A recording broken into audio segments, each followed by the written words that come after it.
त्याला पण ह्यात फार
हा आमचा साताऱ्याचा श्रीमंत गणपती बाप्पा आहे।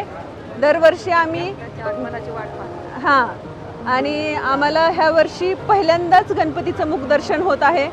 आम्ही एवढ्या वर्षात पहिलीच वेळ आहे, पण गणपतीचं मुख बघून एवढं छान वाटतं, एवढा आनंद होतोय। सर्व भाविक म्हणजे जमलेत एवढं सगळं बघून। पहिल्यांदाच हा 16 तारखेला आज आगमन सोहळा ठेवलाय। आपले गणपती बाप्पा लवकरच आपल्या भेटीला येत आहेत।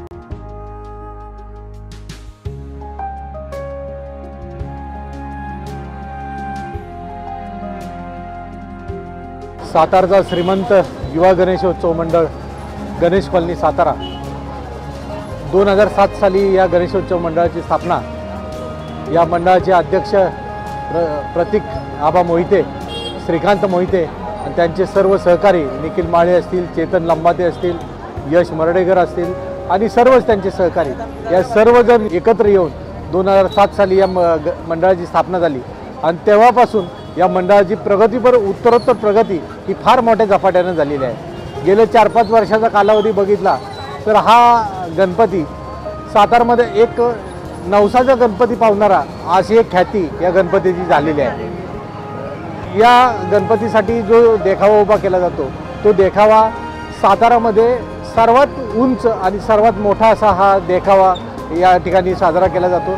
अत्यंत भक्तिमय वातावरणात हा गणेशोत्सव साजरा केला जातो। या गणपतीची ख्याती नवसाला पावणारा हा गणपती आहे। अगदी सामान्य अगदी कितीतरी अशी लोक येतात की गणपती कधी येतोय याची वाट पाहणारी लोक आहेत। अशी बाहेरची येणारी लोक ज्यांना हा गणपती नवसाला पावलेला आहे।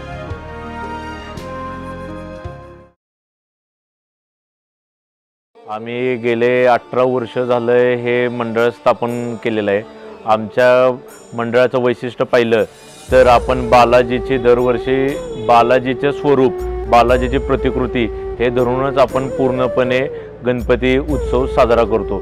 आणि गणपतीमध्ये सर्वात महत्त्वाचं येण्यामागचं कारण म्हणजे सर्व लोकांनी एकत्रित यावे। हिंदू मुस्लिम असतील सर्व लोक जे आपले हिंदू मुस्लिम भावना आहे, ऐक्य आहे, त्यासाठी आपण हे सर्व प्रयत्न करतो। आम्ही अशाच प्रकारचा दरबारसुद्धा मागच्या वर्षी आम्ही बालाजीची प्रतिकृतीतून म्हणजे दर्गा मस्जिद ह्या पद्धतीनंच आम्ही गणपतीचं पण उत्सव आम्ही त्या पद्धतीने पूर्णपणे आम्ही पार पाडतो। जसं की आता तुम्ही पाहतायत की मूर्तीला बघून सर्वजण एवढे हुरपून गेलेत की हा गणपती कधी रस्त्यावर येईल आणि आम्ही त्याला डोळे दुरून आम्ही पाहिन ह्या पद्धतीने लोक अजून पाहतात की तुमचं मंडळ एवढी गर्दी झाली की लोक म्हणतात की तुमचा कधी गणपती बाहेर पडेल, कधी गणपती बाहेर पडेल, ह्या पद्धतीने लोकांची प्रतिक्रिया आहे। सर्वात महत्त्वाचं मी जेव्हा लहान होतो, जेव्हा 16 वर्षाचा होतो तेव्हापासून मी गणेशोत्सव साजरा करतोय। जे आज जे आहे हे गणपतीमुळेच आहे। गेल्या 18 वर्ष झालं मी गणपती बसवतोय। एवढा छोटा छोटा होतो जेव्हा मी आबांकडे येतो, म्हणजे जे पोपटाबा कुंभार आहे, आम्ही छोटे छोटे असल्यापासून त्यांच्याकडे येतोय. आज आमचे वय वर्ष काही जास्त नाही आहेत, 34-35 वर्षाचंच आहे. पण ते त्यांनीही पाहिलंय की आमची प्रगती काय आहे आणि लोकांनाही तो गणपती आमचा नवसाचा एवढा पावतोय की तुम्ही सांगू शकत नाही की एवढे तोरण, एवढे लोकांची प्रतीक आहे की तुमचा गणपती जिथं येईल तिथं थांबवा, आमच्या घराच्या इथे थांबवा, आम्हाला देवाची आरती करायची आहे. आमच्या पिढ्यांना सांगायचं म्हटलं तर गणेश उत्सव हा असा उत्सव आहे की सर्व लोकांनी एकत्रित यावे. हा त्याच्या मागचा सर्वात मोठा उद्देश आहे की सर्वांनी एकत्रित यावे. आम्ही पुढच्या पिढीलाही सांगेन की तुम्ही सर्वांनी एकत्रित येऊन हा गणेश उत्सव जेवढ्या मोठ्या प्रमाणात साजरा करता येईल, आपली हिंदू पद्धतीने जेवढा मोठ्या प्रमाणात साजरा करता येईल तेवढा मोठ्या प्रमाणात करा. आता तुम्ही पाहिला आमचा सेटअप गेले 1 महिना झाला, गणपतीचा भव्य सेटअप 40x90 मध्ये पूर्ण गणपतीचा बालाजीच्या स्वरूपातील पूर्ण दरबार आता चालू आहे.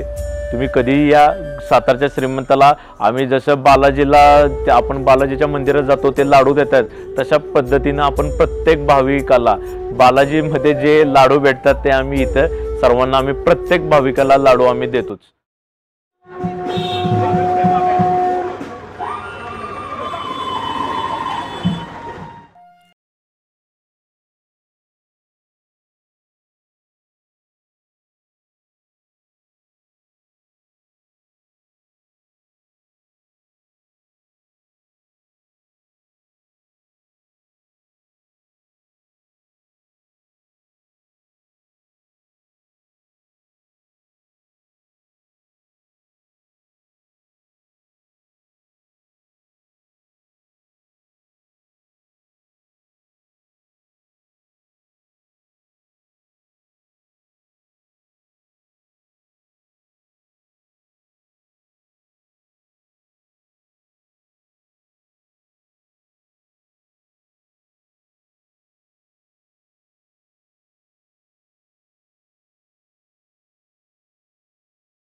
कल तुम आओगे हमारे विघ्नहर्ता, तुमसे बड़ा ना कोई सुख करता।